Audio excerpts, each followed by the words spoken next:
C'est parti! Tout le monde, shut! Prenez-en deux, s'il vous plaît. C'est un nouveau jour pour Céline Dion. Bonjour Vogue, ici Céline Dion. La chanteuse superstar a fait l'éloge du numéro de mai de Vogue France, partageant des détails sur sa maladie neurologique rare et incurable.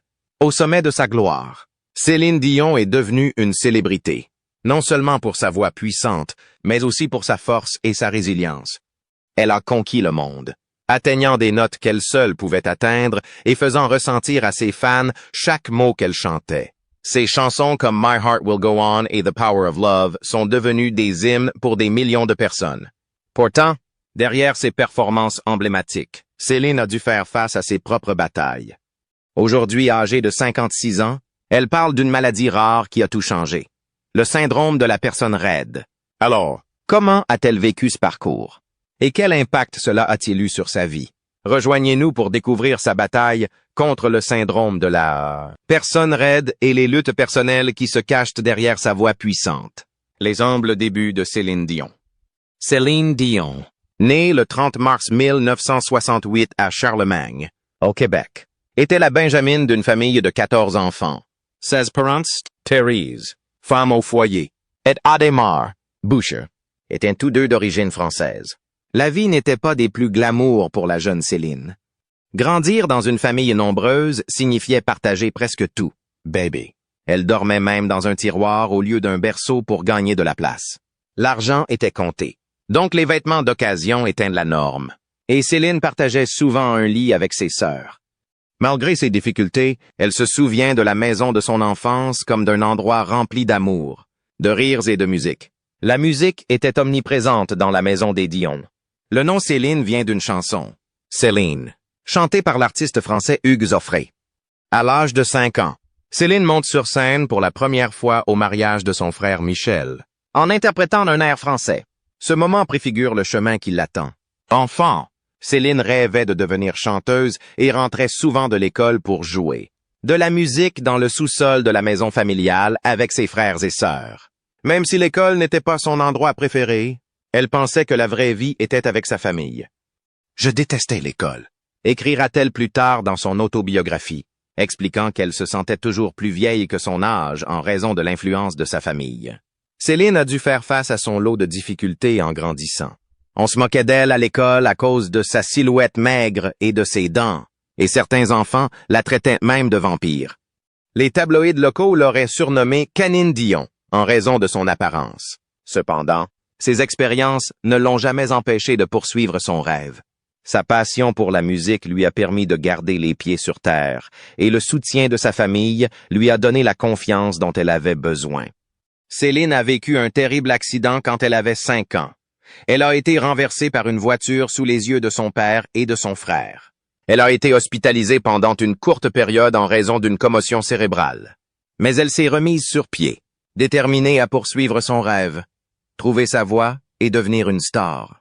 À 12 ans, Céline sait qu'elle veut faire sa marque dans le monde de la musique. Aux côtés de sa mère et de son frère Jacques, elle écrit et enregistre sa première chanson. Si ye ne tat qu'un rêve, ce n'était qu'un rêve. Sa famille est déterminée à l'aider à réussir. Alors son frère Michel envoie l'enregistrement à René Angélix, un manager musical qu'il a trouvé grâce au crédit d'un album de la chanteuse Jeannette Reno. René, profondément ému par sa voix, aurait pleuré et décidé de tout faire pour faire de Céline une star, pour financer son premier album. La voix du bon Dieu, Angélix a pris un risque énorme et a hypothéqué sa maison. Le pari a été payant. Céline devient une sensation du jour au lendemain au Québec. Sa voix puissante conquiert les cœurs et l'a propulsée vers la célébrité. Elle perce sur la scène internationale en 1982 lorsqu'elle remporte le Yamaha World Popular Song Festival à Tokyo, où elle remporte les prix de la meilleure interprète et de la meilleure chanson. En 1983, elle devient la première artiste canadienne à remporter un disque d'or en France avec sa chanson d'amour ou d'amitié. Céline a remporté plusieurs prix Félix, dont celui de la meilleure interprète féminine et celui de la découverte de l'année. À 18 ans, Céline a connu un tournant dans sa carrière après avoir assisté à un concert de Michael Jackson. Inspirée par son charisme et sa présence, elle a dit à René qu'elle voulait devenir une star mondiale comme lui. Mais René se rendit compte qu'il lui restait encore du travail à faire. La voix puissante de Céline était indéniable, mais son image devait être peaufinée pour conquérir le marché international. Elle se retira temporairement de la scène publique, se fit opérer les dents pour peaufiner son sourire et s'inscrivit à l'école Berlitz pour améliorer son anglais. En 1988, Céline représente la Suisse au concours Eurovision de la chanson avec N'est pas parti, pas sans moi, qu'elle remporte de justesse. Cette victoire lui permet de se faire connaître dans le monde entier et de s'imposer comme un talent mondial. Alors qu'elle se lance sur le marché anglophone, son premier album Unison sort en 1990, faisant d'elle une sensation pop en Amérique du Nord. Ses albums suivants, Falling Into You, 1996, et Let's Talk About Love, 1997, ont consolidé son héritage, tous deux certifiés disques de diamant aux États-Unis. Son ascension vers la gloire a été marquée par des succès inoubliables comme The Power of Love, It's All Coming Back to Me Now, It's What Talking Dots. Plus célèbre encore, My Heart Will Go On, tiré du film Titanic. Céline Dion est devenue un phénomène mondial, sa voix puissante et ses ballades émouvantes touchant les fans du monde entier. Mais cela ne veut pas dire que la vie a toujours été clémente avec elle. Les dures réalités de la célébrité. La voix de Céline Dion a une façon de capturer les émotions brutes. Ses fans peuvent entendre à la fois de la force et de la douleur dans ses chansons. Et malheureusement, cette douleur, c'est quelque chose qu'elle a vécu personnellement. Malgré tout son succès, Céline a dû faire face à des défis dès son plus jeune âge. Ayant grandi dans une famille nombreuse et modeste, elle n'était pas étrangère au harcèlement, surtout durant ses premières années. Elle a admis qu'elle n'était pas très bonne à l'école et qu'elle ne se sentait jamais cool. Les enfants autour d'elle se moquaient souvent de ses dents tordues et de ses vêtements de seconde main, et lui donnaient même des surnoms méchants. Les magazines locaux n'étaient pas plus cléments. Certains tabloïds auraient même utilisé le surnom de Canine Dion, ce qui a contribué à renforcer son sentiment de gêne. Même lorsqu'elle a commencé à devenir célèbre au Québec, les moqueries entourant son apparence n'ont pas cessé. Pour éviter d'être constamment focalisée sur ses dents, Céline a pris l'habitude d'incliner la tête et de tenir son micro devant sa bouche pendant qu'elle chantait. Pendant un certain temps, ce masque l'a aidé à supporter les projecteurs, mais cette attention blessante pesait toujours sur elle.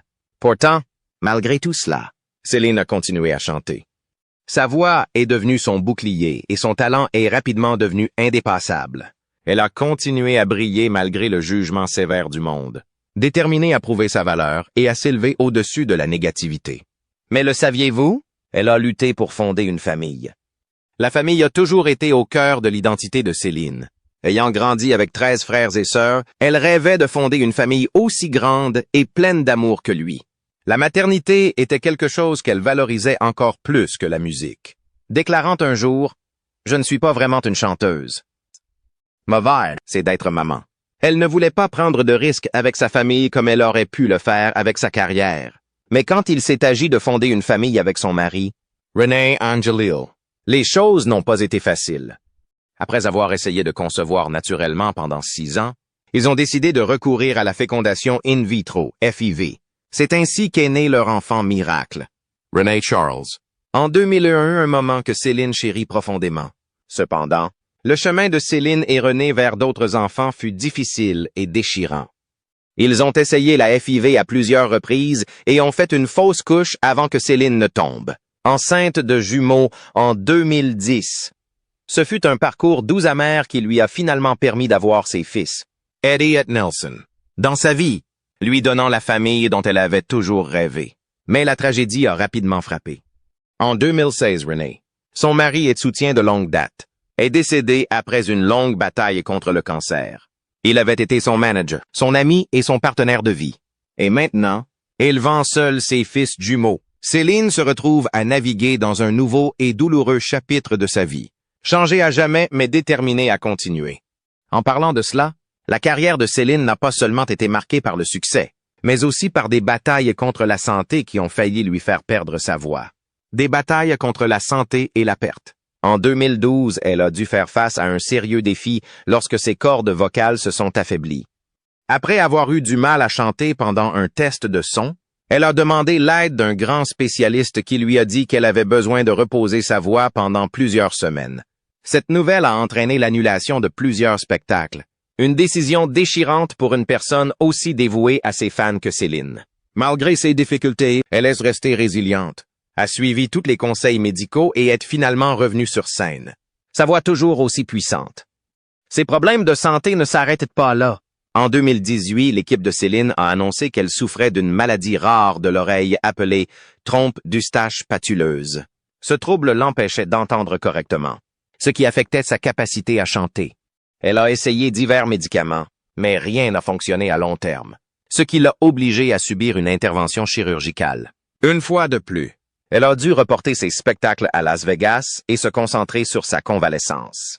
Elle savait que ses fans lui manquaient, et Céline était tout aussi impatiente de revenir. Mais cette fois, elle était aussi plus consciente de ses propres limites, reconnaissant l'importance du repos et de la guérison. En plus de ses problèmes de santé personnelle, Céline a dû faire face à des pertes déchirantes dans sa famille. En 2003, son père, Ademar, est décédé après avoir lutté contre le cancer. Céline, qui était en résidence à Las Vegas, s'est précipitée chez elle pour être auprès de sa famille, profondément endeuillée par la perte de son père. Elle a déclaré à Larry King en 2004 que même si on s'y attend, on ne peut jamais s'y préparer.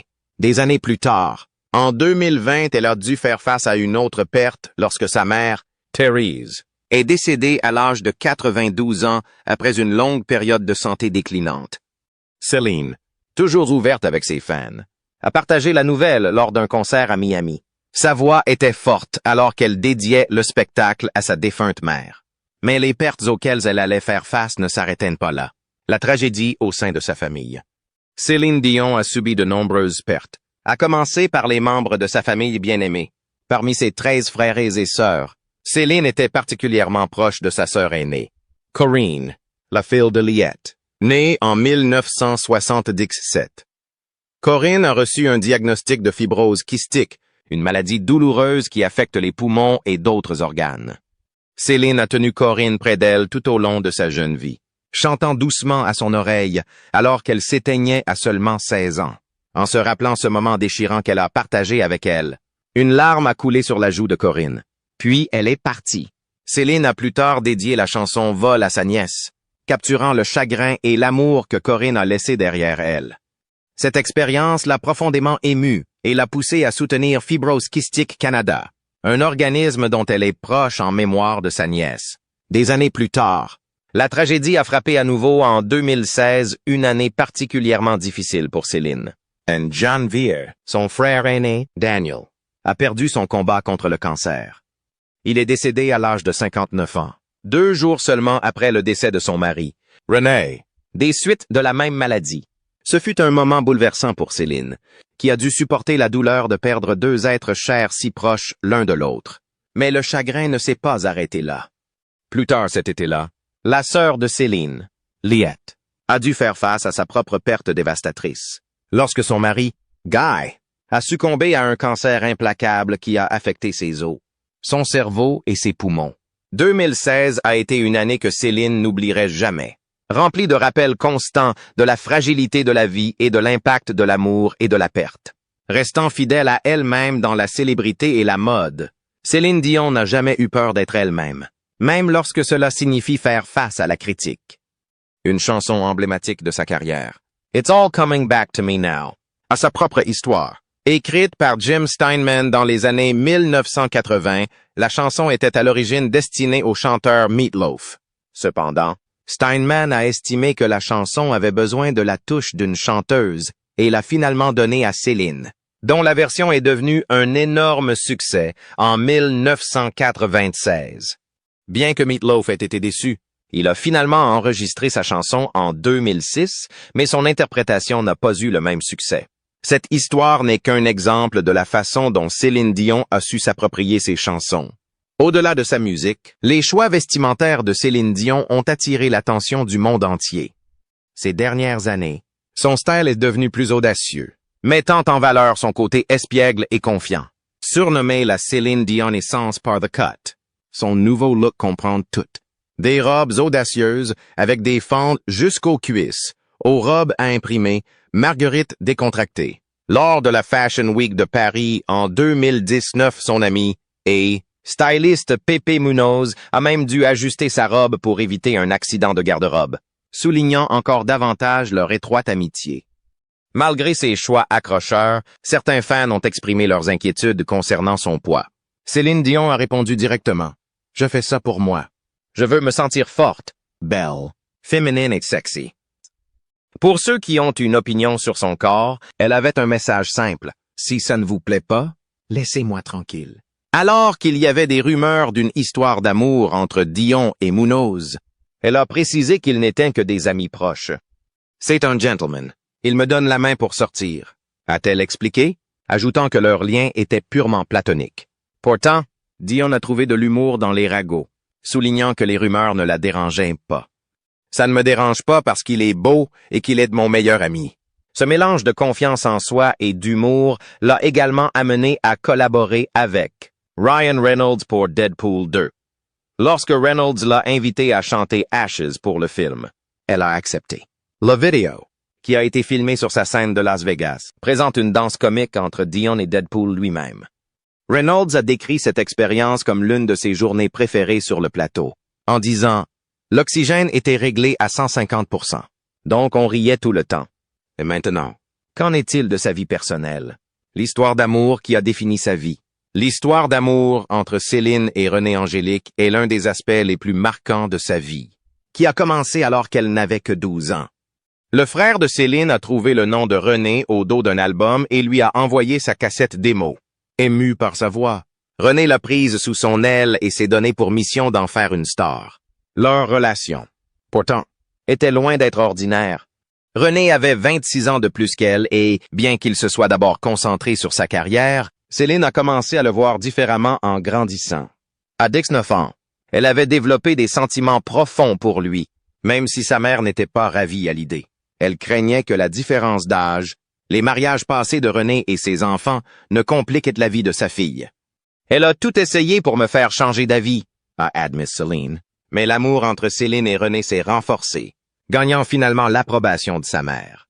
Elles se sont mariées en 1994, créant une union qui les a fait traverser la joie et la peine. Malgré leur différence d'âge, ils ont bâti une famille solide, accueillant ensemble 3 fils, René Charles et les jumeaux Nelson et Eddie. La force de leur amour a transparu lors des batailles pour la santé de René. Diagnostiqué d'un cancer de la gorge, en 1999, il a suivi des traitements qui ont obligé Céline à mettre sa carrière en pause pour être à ses côtés.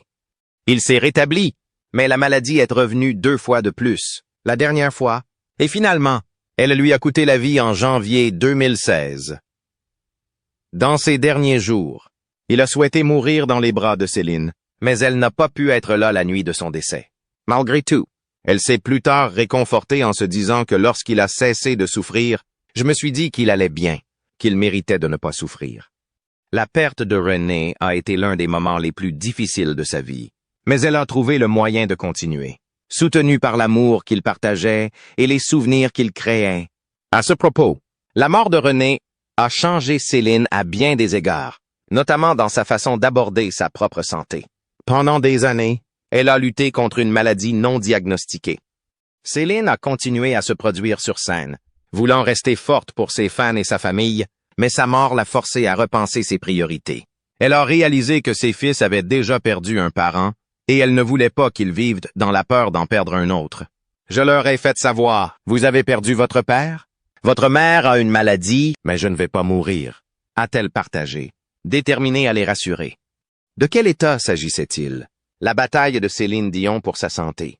Les premiers signes de problème. En 2008, alors qu'elle se produisait lors de sa tournée mondiale Taking Chances en Allemagne, Céline Dion a remarqué que quelque chose n'allait pas. Ce qui avait commencé comme une journée ordinaire a rapidement changé lorsqu'elle a commencé à se sentir hors de contrôle. Elle se souvient que sa voix est soudainement passée à un ton inhabituellement aigu, suivi d'une sensation de dérapage. J'avais l'impression de ne pas pouvoir la contrôler. A-t-elle confié? Je dérapais. En se préparant pour son prochain spectacle, elle s'est retrouvée à interrompre sa balance, réalisant que ses cordes vocales étaient comprimées et ingérables.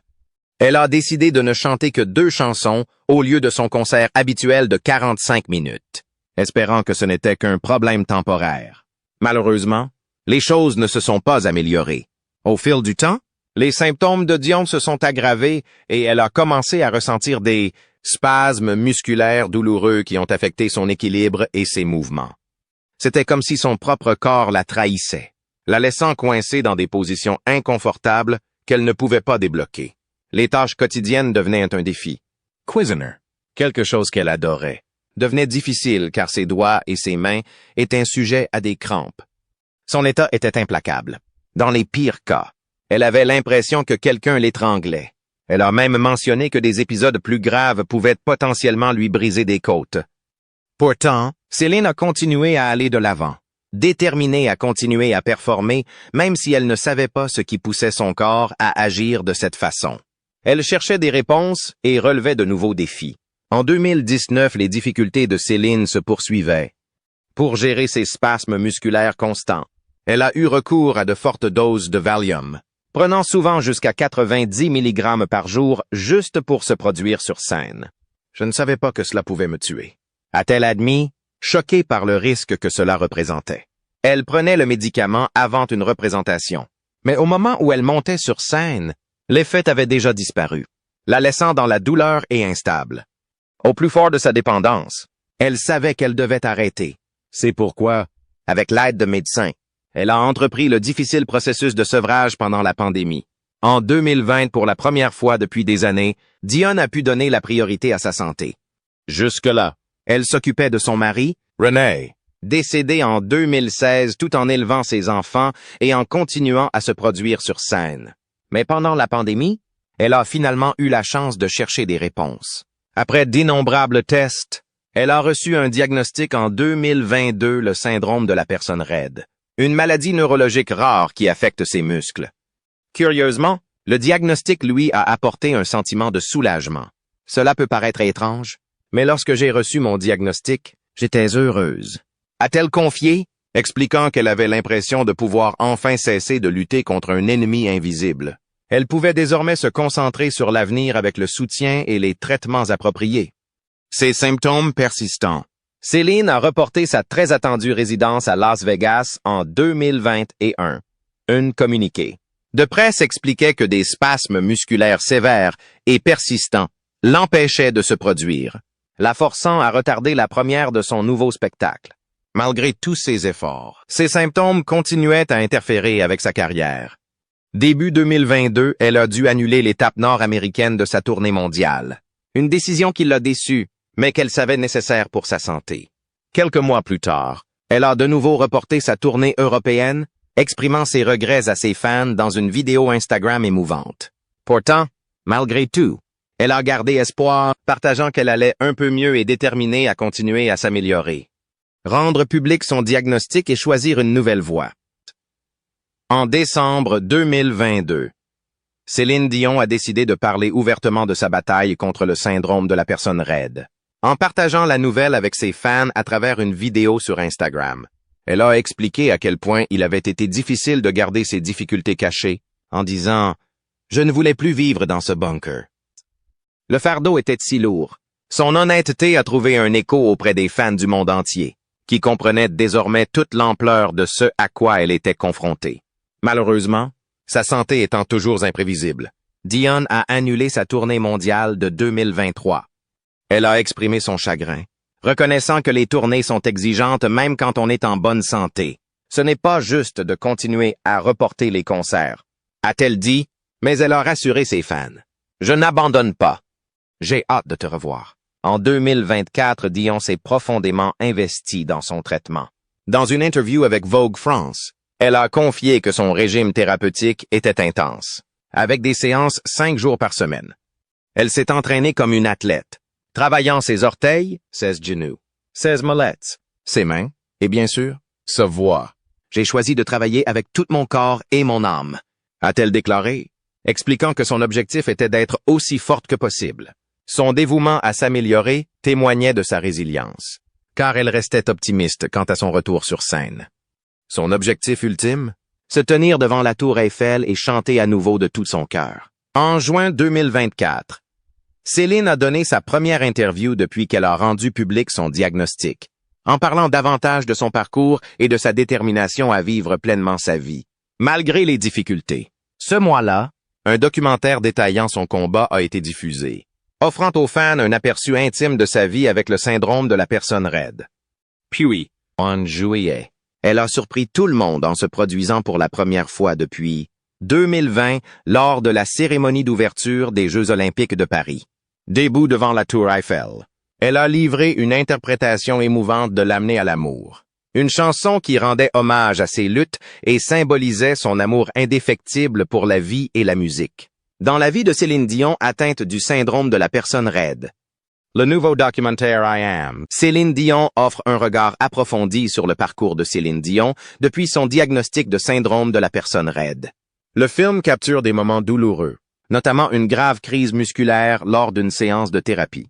La réalisatrice Irene Taylor a expliqué que c'était la décision de Céline de conserver ces images intenses, espérant qu'elles aideraient les autres à comprendre son état. « Je pense que ce film peut aider les autres à comprendre ce que c'est que d'être dans mon corps », a déclaré Deanna Taylor. Elle voulait que les spectateurs voient vraiment son expérience, insistant même sur le fait de ne pas raccourcir cette scène. Le syndrome de la personne raide, SPS, est une maladie neurologique auto-immune extrêmement rare. Elle affecte les muscles, les rendant rigides et tendus. Dans la plupart des cas, la maladie progresse et provoque une raideur du cou, du dos et des membres, rendant les activités quotidiennes difficiles. Chez certains, le SPS affecte le tronc cérébral ou le cervelet, qui contrôle les mouvements et l'équilibre, ce qui entraîne des symptômes encore plus graves comme une vision double, des problèmes d'élocution et des chutes fréquentes.